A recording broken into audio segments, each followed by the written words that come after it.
Desculpe o atraso! A live de hoje vai ser sobre um tema que eu acho que vocês não estão esperando e podem achar que não está relacionado a vocês, está relacionado a todo mundo, né? Até quem não é chefe, até quem não lidera. E o tema é liderança, tá? Se vocês desenvolverem algumas dessas atitudes, alguns desses skills, nessas habilidades, vocês com certeza também vão ver vários efeitos na sua vida pessoal, na sua vida profissional. Não importa se você está abrindo uma empresa, se você está sozinho, se você está trabalhando em equipe, tá? Eu estava me lembrando do meu ex-CEO aqui, né, chefe aqui de Nova York, da seguradora que eu estava trabalhando, que ele falou uma frase que me marcou muito. Ele é uma pessoa que eu gosto muito. Foi excelente ter trabalhado com ele. Ele foi a parte boa do meu ambiente de trabalho aqui nos Estados Unidos, que eu falei para vocês que foi trash, né? Foi bem complicado lidar com a cultura daqui. Eu preferi muito mais trabalhar no Brasil do que aqui. Mas ele me falou uma característica minha que eu concordei muito com ele. Ele falou, cara, você tem uma habilidade de liderar e de influenciar pessoas muito fortes. Tome cuidado para não usar isso para o mal, porque você consegue dos dois lados, para o bem e para o mal. E é verdade, porque quando eu tô mal, e eu tenho meus dias que eu tô ruim também, né? E eu tive esses dias no trabalho, parece que a casa começa a cair em volta de mim, mesmo sem eu ter essa intenção de afetar as pessoas assim. Mas eu sempre tive um magnetismo por causa da minha personalidade, talvez por causa até da maneira que a minha mãe me criou, que a minha mãe era. Minha mãe é muito assim. Então, eu acho que daqui a pouco ela vai ver essa live e ela vai falar, falou de mim, não sei o quê, nananã. Enfim, essa é uma característica boa que eu herdei dela, mas que eu acho que se você não tomar cuidado, ela pode ser usada muito pro ruim. Então, o que eu quero falar sobre a liderança? Primeiro, várias pessoas confundem, principalmente no Brasil, que liderança ela tem que ser feita, né? Ela pode ser feita de duas maneiras, ou por medo ou por exemplo. A liderança que é feita por medo, você querer impor coisas lá nos seus funcionários ou nas pessoas que você está, ela nunca dá certo, nunca, sempre vai dar em treta. E eu vi vários exemplos disso quando eu morava no Brasil, principalmente na relação no Brasil que as pessoas têm com funcionários, né, empregadas domésticas que trabalham na casa. É horrível, não dá certo, é ruim. E então por isso que eu falei que esses exemplos que eu vou dar não são nem necessariamente relacionados ao trabalho, é pra vida, tá? Esses exemplos de liderança pode ser liderança que eu vou dar exemplos no seu grupo de amigas. Então, mesmo que você não lidere uma equipe, ouça essa live que as informações vão encaixar nas coisas que eu vou falar pra vocês. Enfim, você pode liderar pelo medo ou você pode liderar pelo exemplo, tá? Eu li um livro muito tempo atrás que me indicaram. Esse livro é excelente, esse livro, não sei o que é... Esqueci qual que é o nome agora, mas é do Jack Welch, a história da GE. Wealth, alguma coisa Wealth. Esqueci agora. Enfim, era o livro do Jack Welch. Se alguém lembrar o nome do livro, me fala, porque eu não li ele inteiro. Eu comecei a ler ele. E o tom do livro, como também é aquele livro As Regras do Poder, que eu comprei, o tom do livro é extremamente Hitler. Eu achei, isso é uma interpretação minha, gente. Eu posso estar errada, porque eu não acabei de ler o livro. Mas é um negócio muito impositivo, é um negócio muito a liderança pelo medo, né? O que eu me lembro dessa parte do livro do Jack Welch, que fez eu parar de ler o livro, e me remeteu muito a uma empresa que tem até no Rio de Janeiro, que eu conheço pessoas que trabalham lá e que fazia isso também, era o seguinte, eles falavam que no ano, a teoria, tá, dele, no ano vamos dizer que você tem 100 funcionários, todo ano você tem que demitir 10% e você tem que promover 10%. Tinha uma regra assim. Então, o que isso gera nas pessoas? Se você bota uma regra que você tem que, né, demitir todo ano, você gera a cultura do medo, totalmente. Porque todo ano as pessoas sabem que quem estiver lá naquela lista de recuperação vai ter a cabeça cortada. Então, você gera uma cultura na empresa de um querer passar a perna no outro, de querer aparecer mais no trabalho e tal, porque ele sabe já, as pessoas já antecipam que vão ter as pessoas demitidas todo ano, entendeu? Então gera a cultura do medo. Quando eu comecei a identificar isso, que pra mim remeteu pra minha interpretação, tá? remeteu à cultura do medo, eu falei, cara, eu não vou mais ler esse livro porque não é o jeito que eu concordo com as coisas. Aliás, eu já tive ambas as vivências. Eu já tive a vivência da cultura do medo e eu já tive a vivência da cultura do líder, né? Liderar, por exemplo. E eu vi quanto o liderar, por exemplo, era tão mais eficaz. Então, assim, eu não vou perder meu tempo lendo um livro com uma coisa que eu me identifico. E As Regras do Poder foi a mesma coisa que eu também parei de ler. Aliás, eu acho que eu até tenho que terminar de ler os 2 livros para não ser injusta e para ver se é isso mesmo. Com certeza tem informações valiosas nesses livros. Não, as coisas não são preto e branco, tá? Mas nesse quesito é o que eu quero levantar na live hoje. Então, assim, se você vive uma cultura muito, muito, muito de hierarquia, muito de chamar o outro de senhor ou não, muito uma cultura de demissão, uma cultura de briga, uma cultura, né, num ambiente corporativo muito nocivo, o que você vai ter muito? Você vai ter muito turnover. Turnover é quando vários funcionários saem, são mandados embora. Aí você tem um custo, né, para uma empresa, isso é gigante, porque você tem que contratar um novo funcionário, achar um novo funcionário, às vezes contratar um headhunter para achar o funcionário, você tem que treinar o funcionário, então você perde tempo, você perde dinheiro do que uma pessoa que ficou continuamente lá por anos, entendeu? Então tudo dessa cultura do medo tem até um custo financeiro por trás disso. Já uma cultura, por exemplo, que aí eu vou dar agora o exemplo, ele vai adorar, espero que ele veja essa live, depois eu vou mandar pra ele, do Nelsinho, que era o gerente da minha agência, que na primeira seguradora que eu trabalhei no Brasil. Cara, o cara morava em Niterói, né? Ele pegava, eu não lembro se era muito longe ou não era, mas assim, é conhecido no Rio de Janeiro que pessoas que moram em Niterói se atrasam mais para o trabalho, porque pega balsa, porque tem que ver aquele trânsito da ponte, tipo, é comum, vamos dizer, pessoas se atrasarem mais por morarem em outra cidade e trabalharem no centro do Rio de Janeiro.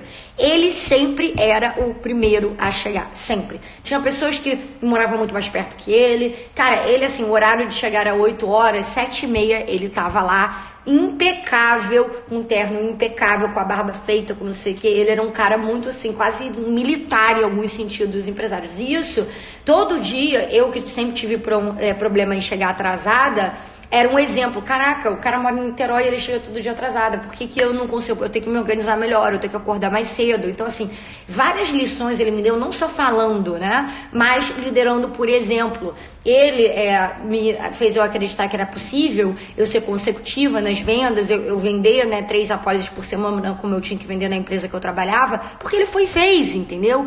Então, assim, ele sempre liderou, por exemplo, sempre. E ele era um cara que não se utilizava do medo para impor as coisas na empresa e tudo. Então, isso era, assim, do cacete, assim, eu aprendi muito nessa época que eu trabalhei lá com eles dois, né? Tanto com ele, que era o gerente da minha agência, quanto o meu gerente de equipe, que a gente chama é outro nome, enfim, nem sei se eu posso falar esse termo aqui, mas é outro nome, que era o César. Então, são pessoas que me mudaram muito do que era pra mim, que é o ideal e o correto no mundo. Muito, muito, muito. Foram pessoas assim, se eu não tivesse conhecido na minha vida, a minha vida com certeza profissional, pessoal, tudo não seria o que é hoje. Eles até como homens, né? Eu falava, cara, eu só me caso quando eu encontrar um marido que nem vocês dois, né? Um cara que nem vocês, que eu acho que eles estão o máximo, que eu falava, cara, eu não quero casar com um cara idiota dessa minha província. Eu vivia numa realidade no Rio de Janeiro, uma província, uma sociedade carioca muito fechada, muito diferente da onde eles viveram, a criação que eles tiveram, tudo. E são pessoas que eu admiro muito, muito, e que me ensinaram muito. Então, desde lá, quando eu trabalhava na seguradora no Brasil, eu já vi, caraca, é mais importante eu liderar, né, e eu fazer as coisas por exemplo do que eu fazer impondo. E tem aí quando eu vim morar aqui, que é muito louco, que todo mundo acha que tudo nos Estados Unidos é melhor, que os caras aqui vão ser melhor, que a liderança vai ser melhor, que a empresa vai ser mais avançada. Sim, em alguns aspectos vai ser. Aqui, qual aspecto era muito melhor? Tecnológico, o treinamento que eu tinha acesso, que eu não dependia de ninguém, que eu podia ver online, eu tinha tipo um curso online, aí tinha o melhor cara que vendia seguros nos Estados Unidos inteiro, mostrando, né, um roleplay de como que ele vendia. Cara, tinha várias coisas que eram muito melhores. Agora, no fator humano, nossa senhora, era uma merda, com exceção desse meu gerente, né? E por que era uma merda? Eu tinha uma pessoa, posso até falar, graças a Deus estou falando em português, estou falando para vocês, não estou falando em inglês, ninguém nem vai conseguir linkar o nome de quem eu estou falando, mas tinha uma pessoa que era de uma cultura, vamos dizer, do lado Europa para lá. tá? Pra Ásia. Não vou dizer qual país, mas uma cultura muito diferente da americana e brasileira, criação e tal. E ele era uma pessoa, não sei se por ser dessa cultura também, esse país e tal, ou por outros motivos, mas ele era uma pessoa extremamente escorregadia, uma pessoa extremamente mentirosa mesmo, uma pessoa que não liderava, por exemplo. Então, para eu mostrar para vocês, não era esse CEO, tá? Era outra pessoa. Essa pessoa era in charge, ela tinha que todo dia, a atribuição dela era dar reuniões de segunda-feira de manhã. Para quem trabalha em área comercial, gente, não existe nada mais importante do que uma reunião em equipe segunda-feira de manhã. Por quê? É essa reunião que vai botar o tom do resto da semana, que vai motivar, não sei o quê. Então vamos, comparar. Na segunda-feira de manhã, quando eu trabalhava numa seguradora no Brasil, eu tinha lá, que o Nelsinho, o meu querido lá, e molde, que eu tô botando aqui como o que eu acho que é o correto de gerência, de profissional, de tudo, tinha lá um vídeo motivacional que era incrível sempre. Ele se dava o trabalho várias vezes de botar legenda no vídeo, de achar o vídeo com legenda para todo mundo, quando era um vídeo americano muito bom. Eram os vídeos que mostravam pessoas conseguindo coisas surreais, persistência, não sei o que tal. E depois desse vídeo motivacional incrível, era sempre um vídeo realmente, às vezes até repetia os vídeos, mas eu até gostava. Eu tenho anotação, para vocês terem noção, nesse armário aqui eu tenho cadernos com anotações das coisas que eu aprendi com esses vídeos. Eu tenho até hoje, tá aqui comigo, trouxe para os Estados Unidos, para vocês terem noção de quanto que me afetou, como profissional. Então, tinha esses vídeos, depois tinha uma palestra dele falando, aí ele às vezes falava de algum caso, de alguém em Brasília, que era um dos corretores, que está indo muito bem e por quê, e aí alguma coisa que ele aprendeu, algum livro que ele está lendo, aí ele dava uma palestra curta, uns 10, 15 minutos. Depois vinha alguém que naquela semana foi a pessoa que mais vendeu, então a pessoa que mais vendeu ia e dava uma palestra. E isso é muito legal, porque a pessoa que mais vendeu, ainda mais vendedor, gente, quer falar, Isso é um senso de reconhecimento, é uma coisa que a pessoa já tá ali que vendeu o máximo número de apólices na semana, caraca, o que eu vou falar na segunda-feira na reunião? Eu vou ter que falar lá para 10 pessoas, 20 pessoas, eu vou ter que apresentar. E mexe na vaidade do funcionário, Porque aí tiravam foto da gente, botavam lá, e nem Instagram era fraco na época, mas Facebook, aí ganhava o troféu, tinha um troféu toda semana, aí tiravam assim, ele fez um negocinho que tirava a nossa foto, assim, era uma foto assim desse tamanho, mais ou menos, não era 3x4, assim, embaixo de Fernanda, e aí você botava nos troféus, assim, num campinho, tinha um troféu que era quem vendeu mais em dinheiro, em lucro, quem vendeu mais em número de contratos, em tudo.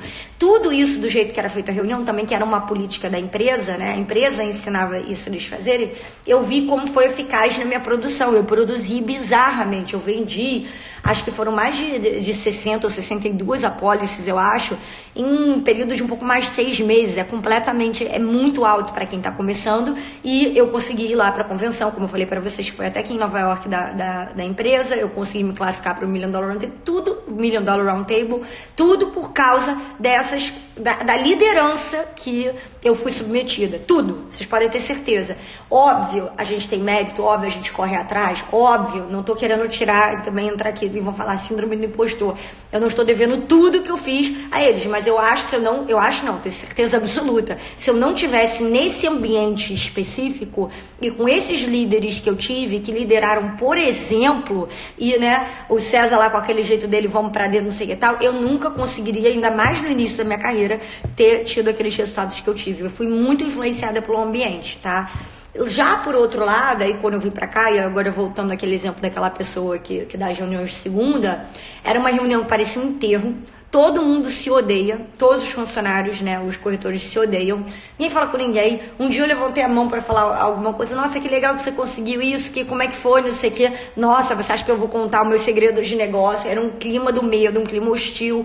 O cara nunca acrescentou nada na reunião, ele dava para ver claramente que ele nunca se preparou, para a reunião, ele nunca chegou e falou, vocês têm que ler esse livro tal e tal, eu tô lendo, que nem eu tava vendo um vídeo ontem do Érico Rocha, ele falou, cara, eu li esse livro 8 vezes, eu até anotei o nome do livro para eu comprar, enfim, tá em algum lugar aqui, eu anotei o nome do livro, mas enfim, ele falou, cara, eu li esse livro 8 vezes, ele falou na live com o tio Uli, aliás, que ele fez uma live, e o tio Uli entrou na live 7 horas da manhã e foi pro IGTV. Aí ele indicou Ready, Fire, Aim e Made to Stick, ideias que colam. E ficou falando, esse livro mudou minha vida, eu li esse livro 8 vezes, eu mando todo mundo ler esse livro, não sei o que e tal. Tipo, você vê que é um cara que tá toda hora se atualizando, é um cara que tá ali, o Érico Rocha até pode entrar nesse exemplo do que eu tô falando de liderança, ele lidera totalmente por exemplo.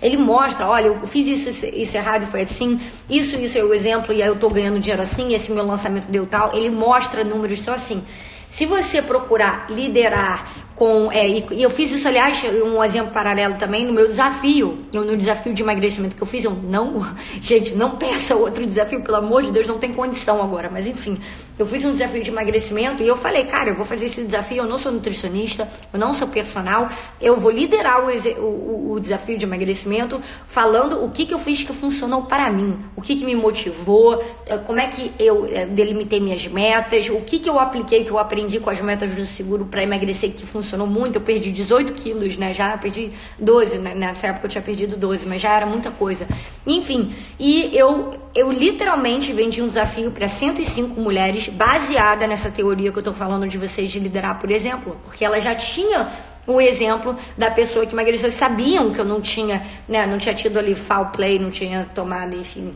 chip do médico tal, essas loucuras aí que tem no Brasil que são até proibidas aqui, então, enfim, o liderar, por exemplo, é uma coisa muito, muito, muito, muito importante que vai afetar, né, todos os ramos da sua vida. Vamos acelerar para o final da história, como acabou a história para esse cara que das reuniões de segundas, que era uma merda.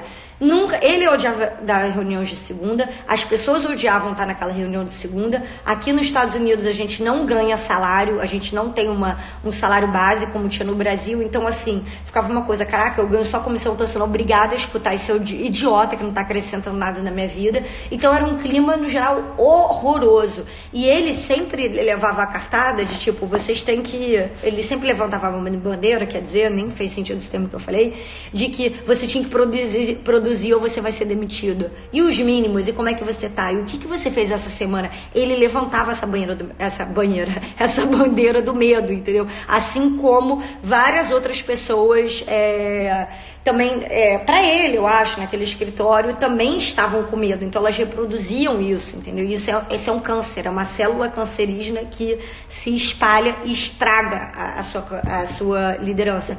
Se você quiser, vamos dizer que você tenha 2 empregadas em casa, ou uma babá e uma empregada, uma diarista, uma empregada, sei lá o que, vamos dizer, tá? E você quer liderar pelo medo, você quer dar esporro todo dia, você quer, né, você tem alguma deficiência na sua vida e tudo que você quer tratar a pessoa que nem um lixo para você se sentir melhor. Infelizmente tem pessoas que são assim. Sabe o que vai acontecer? Essa pessoa não vai aguentar ficar na sua casa muito tempo. Se ela aguentar que ela precisa muito, muito, muito do dinheiro, coitada, ela vai ficar, mas no futuro ela vai te processar, e quanto mais tempo ela ficar na sua casa aturando as chicotadas de tratamento ruim e ser liderada pelo medo, mais raiva ela vai ter de você, e quanto mais tempo ela ficar na sua casa trabalhando para você com raiva, com medo de você, o processo, quando ela te processar, mais tempo que ela tiver na sua casa, mais dinheiro ela vai levar, porque vocês sabem como são as leis no Brasil. Então, liderar pelo medo, liderar no esporro é um câncer. Vocês têm que parar com isso.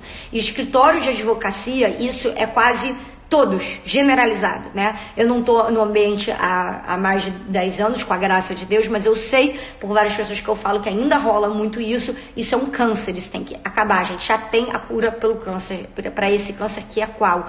É a informação. Já tem 100 milhões de livros que vocês podem achar que vão falar o que eu tô falando agora. Certeza, não li 100 milhões de livros, mas eu sei que existem. Isso já é comprovado. Então, assim, e o americano, ele tem uma dificuldade muito maior que a gente, o brasileiro. A gente tem uma facilidade de socialização, uma facilidade de fazer amigos, né? Tem o clássico chopp depois do trabalho, quando as pessoas se casam, tem várias pessoas do trabalho que são convidados. O meu primo, que trabalha aqui em Nova York, os amigos dele da Ambev veem mais ele do que eu, que sou prima dele, virou família mesmo, entendeu? Então, a gente brasileiro, a gente tem essa facilidade, o americano não tem.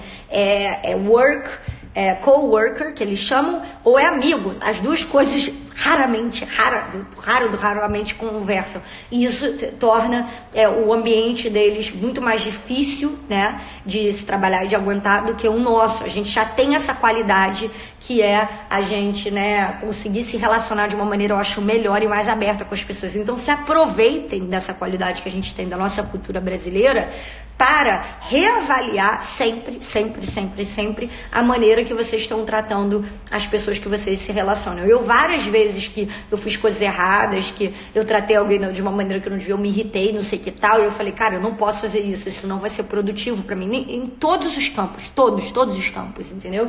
Outro exemplo que me ensinaram, que eu achei, cara, eu acho assim muito bom também, e é um exemplo de liderança, não deixa de ser, né? É uma coisa que eu converso muito com a minha prima, que mora aqui. Quando você é casado, se você vira pro seu marido e você fala assim, pode ser namorado, o que você quiser, e você vira, porra, você deixou essa cueca no chão, esse não sei o que, o sapato no chão, que saco, não aguento mais, eu não vou pegar o seu sapato, pega você, não sei o que tal. O que vai começar? Uma terceira guerra mundial, vai ficar com raiva de você, aí ele vai falar alguma coisa que você não fez, você começa uma briga. Já se você chegar, eu faço com meu marido assim, tá? Vocês vão rir. Eu vejo assim uma camiseta assim, em cima da minha cama feitinha, que vocês sabem que eu faço todo dia, aí eu falo, eu acho que eu tô vendo uma miragem, tem algum objeto ali em cima da cama, o que é? Você tá enxergando? Aí eu começo a zoar, né? Aí ele começa a rir, ele, não, esqueci, já vou dobrar, não sei o que. Eu falei, olha, eu tô vendo uma miragem, acho que tem um negócio no chão, você tá vendo? Acho que é um bicho, acho que isso aqui é um bicho. E aí ele ri horrores, mas em vez de eu ficar brigando, ele fica, né, é muito mais light, e ele vai realmente pega as coisas. Tudo bem, eu não posso comparar o casamento ou a liderança das pessoas uma com a outra. Tem pessoas que isso não vai funcionar. Com meu marido, graças a Deus, funciona, que ele é um cara mais, vamos dizer, ele respeita, né, quando você fala alguma coisa. Mas assim, se você ficar brigando toda hora, impondo medo e não sei o que, isso é muito ruim, tá? O que mais que eu tinha falado sobre liderança? A importância de você também estar aberto. Uma outra coisa que é muito importante fora de liderar, por exemplo, se você é um líder e você está coordenando uma equipe ou qualquer coisa, tá? Líder, eu quero dizer, líder no seu grupo de amigos, líder na sua casa e você comanda as pessoas que limpam a sua casa, líder em qualquer coisa. Você sempre tem uma postura de falar para as pessoas, falar assim, cara, eu queria te pedir uma coisa. Aí a pessoa vai falar, o quê? Se você tiver uma ideia de alguma maneira que essas coisas, o que a gente está fazendo hoje pode funcionar de uma maneira melhor, você me dá essa ideia? Eu dou muito valor a ideias e eu quero escutar suas ideias. Não sei se a gente sempre vão ser ideias boas, a gente vai aplicar, mas eu quero sempre que a gente esteja, nunca tenha medo de mudanças. Cara, esse nunca ter medo de mudanças é essencial. O medo das mudanças é a razão que eu não vendo mais seguros, por causa do mercado de como ele é aqui. A razão que eu parei de vender seguros, tá? Depois eu falo disso, mas enfim. E o que é esse medo de mudanças? O que isso faz? Qual é o efeito que tem quando você vira para um funcionário, uma pessoa que você trabalha, uma pessoa que você se relaciona e fala, por favor, me fale se você tiver uma ideia. Você mostra que a opinião dela importa, você bota ela quase de igual a igual para você, mesmo você sendo CEO, mesmo você, né, tendo um cargo acima, você gera essa empatia e você realmente, eventualmente, vai escutar ideias geniais. Você vai, né? Teve toda aquela história que eu contei ontem da Peloton, que era uma ideia genial e as pessoas não queriam fazer, né? E o cara tá onde está hoje. Então, assim, vão ter ideias que vão surgir, que vão ser geniais. Então, se você tem essa postura de ouvir o outro e de estar aberto e ter essa conversa, né? Ou a gente chama de porta aberta, você vai lucrar muito com isso, você vai ser o maior beneficiado com certeza, porque ninguém sabe tudo, ninguém tem todas as respostas e a gente tem que estar numa constante evolução em termos profissionais, porque quem não está fica para trás, é simples, né?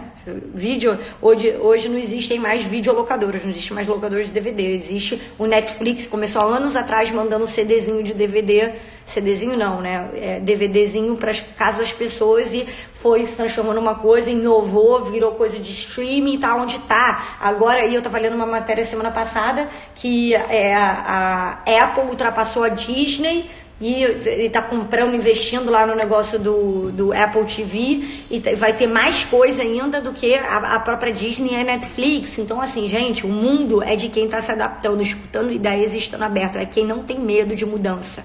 Se eu não tivesse me adaptado agora, nesse final, foi outubro, dia 2 de outubro, que inspirou aquele meu bendito do visto, e eu não estivesse fazendo o que eu estou fazendo agora, eu estava passando um puta do perrengue financeiro, entendeu?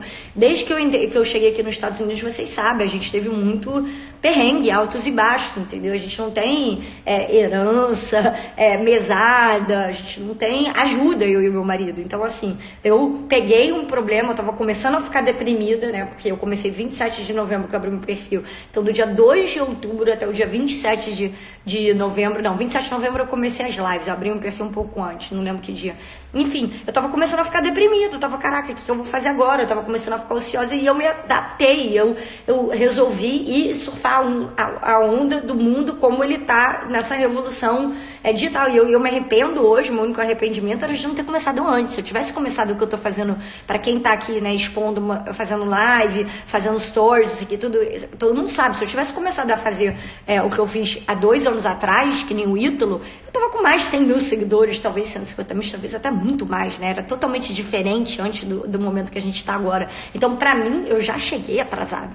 Para você que ainda nem começou a se adequar a essa revolução digital, que já é muito maior do que a revolução industrial, você também já está para trás. Então, assim, a importância de estar aberto a mudanças e a ser coachable, como eu já fiz outras lives sobre isso, é muito importante. Agora, cara, não tentem impor nada, tá? Nada com o medo, né? Como líder, como mãe, como tudo, né? Eu vejo a minha prima educando os 2 filhos dela. Não tentem impor as coisas com medo. Medo vai ser um tiro pela culatra no futuro. Impõe as coisas com o exemplo. Se você quer que todos os seus funcionários, né? O Sim falava isso pra mim, você quer que todos os seus funcionários cheguem na hora, você tem que ser o primeiro a estar lá. Como é que você quer pedir para eles chegarem na hora se você sempre tá atrasado também?